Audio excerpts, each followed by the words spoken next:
நடிகர் விஜய் தமிழக வெற்றிக் கழகம் கட்சியை ஆரம்பித்து இன்னும் ஒரு வருடம் கூட ஆகவில்லை. கடந்த பிப்ரவரியில் தொடங்கப்பட்ட இந்த கட்சியில் பல அரசியல் ரீதியான சிக்கல்கள் நிலவி வருகிறது. இது தொடர்பாக விஜய்க்கும் முக்கியமான சில தகவல்கள் சென்றுள்ளது. முதற்கட்டமாக தமிழக வெற்றிக் கழகத்தில் உட்கட்சி பூசல் உள்ளது. மேலே இல்லை என்றாலும் மாவட்ட அளவில் உள்ளூர் அளவில் மோதல் உள்ளது. உள்ளூர் அளவில் இப்போதுதான் நிர்வாகிகள் நியமிக்கப்பட்டு வருகின்றனர். இதை அங்கே இருக்கும் பதவி எதிர்பார்த்து காத்திருந்த மற்ற நிர்வாகிகள் ஏற்கவில்லை.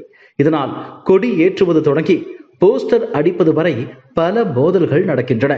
ஒரே மாவட்டத்தில் பல விஜய் ரசிகர் குழுக்கள் இருக்கும். மன்றங்கள் ஒன்று என்றாலும் குழுக்களாக இவர்கள் பிரிந்திருப்பார்கள். இதன் காரணமாகவே இவர்களுக்கிடையே பதவி பெறுவதில் பூசல் நிலவி வருகிறதாம்.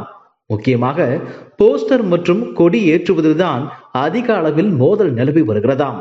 பல மாவட்டங்களில் நியமிக்கப்பட்ட நிர்வாகிகளை மற்ற ரசிகர்கள் இன்னும் ஏற்றுக்கொள்ளவில்லை என்று கூறப்படுகிறது. தனது கட்சி நிர்வாகிகள் விவாத நிகழ்ச்சிகளில் பேசும் விஷயங்கள் கட்சி தலைவர் விஜயை அப்செட் ஆக்கியுள்ளதாக கூறப்படுகிறது.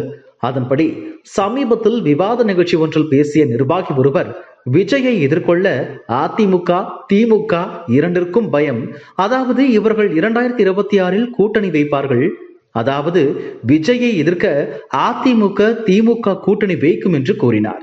சமீபத்தில் விவாத நிகழ்ச்சி ஒன்றில் பேசிய இன்னொரு நிர்வாகி ஒருவர் திமுக தனி தொகுதிகளை விசிகாவிற்கு வழங்கும், பொது தொகுதியில் விசிகாவை திமுக நிற்க விட்டதே இல்லை என்று கூறியிருந்தார். அதாவது வரலாறு தெரியாமல் விஜய் கட்சி நிர்வாகி பேசியிருந்தார். அது மட்டுமின்றி விவாத நிகழ்ச்சிகளுக்கு வரும் மற்ற கட்சியினர் பொதுவாக அரசியல் ரீதியாக நிறைய படித்திருப்பார்கள். அரசியல் வரலாறுகள் தெரிந்திருக்கும். தமிழக அளவில் கட்சி தொடர்பான வரலாறுகள் தெரிந்திருக்கும். ஆனால் விஜய் கட்சியினர் இதற்கு புதிது. இத்தனை காலம் அதில் பலர் ரசிகர்கள் சண்டை போட்டு வந்தனர். ஆனால் இவர்கள் இப்போது திடீரென அரசியல் பேச தொடங்கி உள்ளனர். ஆனால் அரசியல் சண்டை என்பது சினிமா சண்டை போன்றது அல்ல. இதில் வரலாறு, உண்மையான நம்பர்ஸ், புள்ளி விவரம் முக்கியம். ஆனால் விஜய் ரசிகர்கள் இன்னும் அந்த அளவிற்கு பக்குவப்படவில்லையோ என்று தோன்றுகிறது. இதன் காரணமாகவே விவாத நிகழ்ச்சிகளில் தமிழக வெற்றிக் கழகத்தினர் திணறி வருகின்றனர். இதன் காரணமாக அவர்கள் விவாத நிகழ்ச்சிகளில் பேசும் விஷயங்கள் கட்சி தலைவர் விஜயை அப்செட் ஆக்கி உள்ளதாக கூறப்படுகிறது. ஏதாவது உளறுகிறார்களே என்று கோபத்தில் உள்ளாராம். இதனால் கட்சி சார்பாக புதிய செய்தி தொடர்பாளர்களை விவாத நிகழ்ச்சிகளில் பங்கேற்க புதிய நிர்வாகிகளை நியமிக்கும் திட்டத்தில் விஜய் இருக்கிறார். அனுபவம் பெற்றவர்களை களமிறக்கும் திட்டத்தில் இருக்கிறாராம். விக்கிரவாண்டியில் தாவேகாவின் முதல் மாநில மாநாட்டை நடத்திய பிறகு கட்சியின் அடுத்த கட்ட அரசியல் நடவடிக்கைகள் குறித்து எந்தவித ஆக்ஷனையும் எடுக்காமல் இருந்து வரும் விஜய் கடந்த வாரம் முக்கியமான ஆலோசனை நடத்தியிருக்கிறார். அதில் மண்டல மாநாடுகளை நடத்துவது என அலசப்பட்டுள்ளது.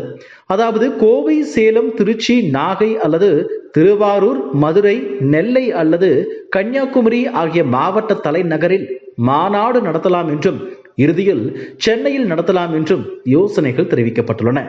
இதனை அலசிய விஜய் சென்னையை தவிர்த்து 6 மாவட்டங்கள் வருகிறது.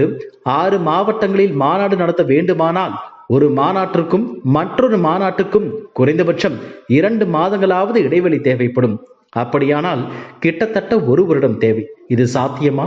மண்டல மாநாட்டிற்கே நேரம் செலவழித்தால் தேர்தல் பணிகள் எப்படி நடக்கும்? அதற்கும் நேரம் தேவைப்படாதா? இதற்கிடையில் என்னை மாவட்ட சுற்றுப்பயணம் வேற போக சொல்கிறீர்கள். இதற்கெல்லாம் நேரம் இருக்குமா? செலவுகளை நம் கட்சியினர் சமாளிப்பார்களா என்று கேள்விகளை எழுப்பியிருக்கிறார் விஜய். என்ன நடக்கப் போகிறது என்பதை பொறுத்திருந்து பார்க்கலாம்.